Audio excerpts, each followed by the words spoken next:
Assalamualaikum warahmatullahi wabarakatuh. Salam sejahtera bagi kita semua. Puji dan syukur mari kita panjatkan kepada Tuhan Yang Maha Esa, karena berkat rahmat dan karunia-Nya kita bisa berkumpul di dalam pertemuan kali ini.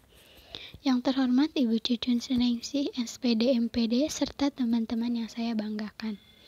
Pada kesempatan kali ini, kami dari kelompok 8 Landasan Kultural memohon izin kepada Ibu Cucun selaku dosen pengampu mata kuliah Landasan Pendidikan. Izinkan saya untuk memperkenalkan diri terlebih dahulu. Perkenalkan, nama saya Meme Atia Maulidia dari kelas 1B dengan NIM 2100588. Di sini saya bertugas sebagai moderator yang akan memandu kegiatan presentasi ini berlangsung. Kami dari kelompok 8 yang beranggotakan Teddy Rusliana dengan NIM 2105930. Dalam presentasi kali ini kita akan membahas tentang landasan kultural pendidikan. Yang pertama, apa pengertian dari landasan kultural pendidikan? Yang kedua, apa pengertian dari individu, masyarakat, dan kebudayaan? Dan yang ketiga, apa hubungan individu, masyarakat, dan kebudayaan? Untuk materi pertama akan disampaikan oleh saya sendiri.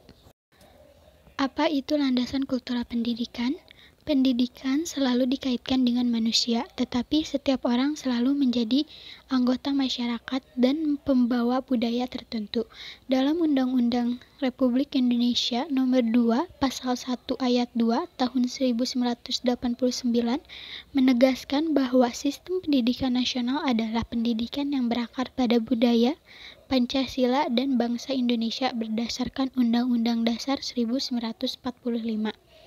Kebudayaan dalam arti luas tersebut dapat berwujud 1. Ideal seperti ide, gagasan, nilai, dan sebagainya. Yang kedua, kelakuan berpola dari manusia dalam masyarakat. 3. Fisik, yakni berdasarkan hasil karya manusia. Untuk materi selanjutnya akan disampaikan oleh Saudari Teddy. Definisi individu. Individu merupakan unit terkecil pembentuk masyarakat. Dalam ilmu sosial, individu berarti juga bagian terkecil dari kelompok masyarakat yang tidak dapat dipisah lagi menjadi bagian yang lebih kecil. Sebagai contoh, suatu keluarga terdiri dari ayah, ibu, dan anak. Ayah merupakan individu dalam kelompok sosial tersebut, yang sudah tidak dapat dibagi lagi ke dalam satuan yang lebih kecil. Individu berasal dari kata Yunani, yaitu individuum, yang artinya tidak terbagi. Dalam ilmu sosial, paham individu menyangkut tabiat dengan kehidupan dan jiwa yang majemuk, memegang peranan dalam pergaulan hidup manusia. Individu merupakan kesatuan yang terbatas, yaitu sebagai manusia perseorangan, bukan sebagai manusia keseluruhan. Selanjutnya, pengertian individu menurut para ahli.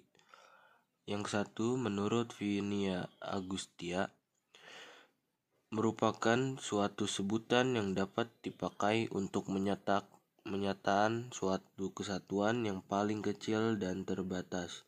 Yang kedua, menurut Martin Luther, individu berasal dari kata individuum, yaitu satuan kecil yang tidak dapat dibagi lagi. Individu menurut konsep sosiologis berarti manusia yang hidup berdiri sendiri. Individu sebagai makhluk ciptaan Tuhan di dalam dirinya selalu dilengkapi oleh kelengkapan hidup yang meliputi raga, rasa, rasio, dan rukun. Yang ketiga, menurut Eko Sujatmiko, pengertian individu adalah seorang pribadi orang terpisah dari orang lain, organisme yang hidupnya berdiri sendiri secara fisiologi, bersifat bebas, tidak mempunyai hubungan organik dengan sesamanya. Yang selanjutnya, pengertian individu dengan masyarakat. Dalam bahasa Inggris, masyarakat disebut society, asal kata socius yang berarti kawan. Adapun kata masyarakat berasal dari bahasa Arab yang berarti berkumpul dan bekerja sama. Adanya saling berkumpul dan bekerja sama ini karena adanya bentuk-bentuk aturan hidup yang bukan disebabkan oleh manusia sebagai perseorangan, melainkan oleh kekuatan lain dalam lingkungan sosial yang merupakan kesatuan. Dengan menggunakan pikiran, naluri, perasaan, keinginan, dan sebagainya, manusia memberi reaksi dan melakukan interaksi dengan lingkungannya. Pola interaksi sosial dihasilkan oleh hubungan dalam suatu masyarakat. Berikut di bawah ini adalah beberapa pengertian masyarakat dari beberapa ahli sosiologi. Yang kesatu, menurut Munandar Sulaiman, masyarakat merupakan kesatuan sosial yang mempunyai ikatan-ikatan kasih sayang yang erat. Kesatuan sosial mempunyai kehidupan jiwa seperti adanya ungkapan jiwa rakyat, kehendak rakyat, kesadaran masyarakat, dan sebagainya. Yang kedua, ada menurut Karl Marx, masyarakat adalah suatu struktur yang menderita suatu ketegangan organisasi atau perkembangan akibat adanya pertentangan antara kelompok-kelompok yang terbagi secara ekonomi. Yang ketiga, menurut Emile Durkheim, masyarakat merupakan suatu kenyataan objektif pribadi-pribadi yang merupakan anggotanya. Yang keempat adalah menurut Paul B. Horton dan Sheehan, masyarakat merupakan kumpulan manusia yang relatif mandiri, hidup bersama-sama dalam waktu yang cukup lama, tinggal di suatu wilayah tertentu, mempunyai kebudayaan sama serta melakukan sebagai besar kegiatan di dalam kelompok atau kumpulan manusia tersebut. Pengertian budaya menurut para ahli. Yang pertama, Johnson dan Trollope.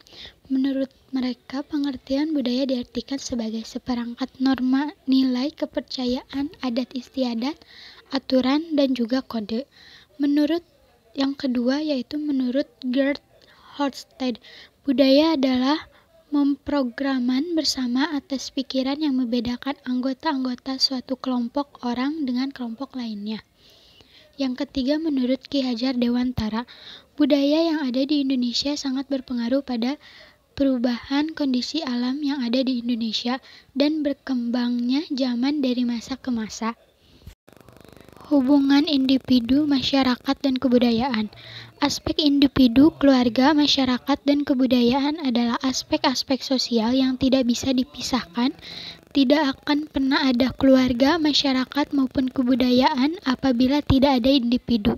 Sementara untuk pengembangan eksistensinya sebagai manusia, maka individu membutuhkan keluarga dan masyarakat, yaitu media di mana individu dapat mengekspresikan aspek sosialnya.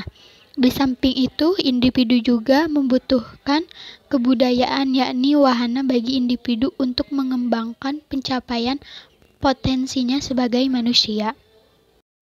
Dari materi di atas dapat kita simpulkan bahwa pendidikan dan kebudayaan merupakan salah satu yang memiliki hubungan timbal balik.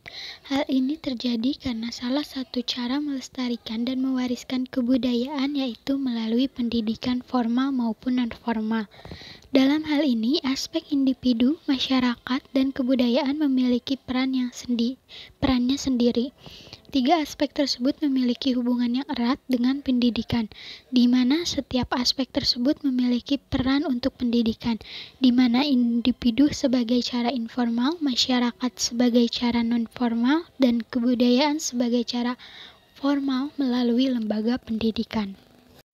Sekian presentasi dari kelompok kami. Saya ucapkan terima kasih banyak kepada teman-teman semua yang sudah mendengarkan penjelasan dari kami.